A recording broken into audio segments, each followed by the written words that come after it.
we're going to take a look at how to find the sum of a finite arithmetic series when it's given to us in summation notation.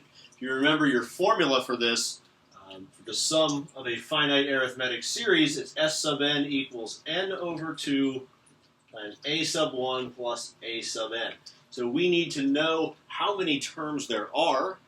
We need to know the first term, and we need to know the last term with this. So let's start off by figuring out how many terms there are.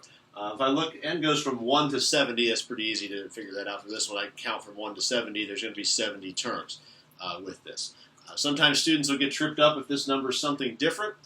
For instance, if let's say your upper limit was 10 and your lower limit was 5, a lot of times I'll see students say there are 5 terms. Well, there actually aren't. If your lower limit was 5 and your upper limit was 10, 5, 6, 7, 8, 9, 10 actually makes 6 terms. So long story short, figuring out your number of terms, you can do upper limit minus lower limit increased by 1. In this case, 70 minus 1 would be 69. Increased by 1 puts you back at 70 with that. So number of terms here would be 70.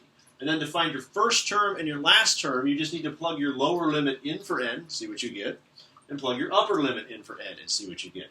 So this should be equal to 70 divided by 2 times a sub 1. Plug 1 in for n. 5 times 1 is 5, plus 3 is 8. So a sub 1 is actually 8 for this arithmetic series. Then finally, a sub n, plugging in 70.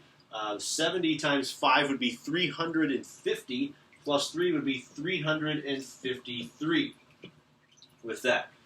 Simplifying this a bit, that would be 35 times 8 plus 353 would be 361 with that. So now just to finish this off, I need to go to my calculator. I need to compute 35 times 361. I'm going to do that now.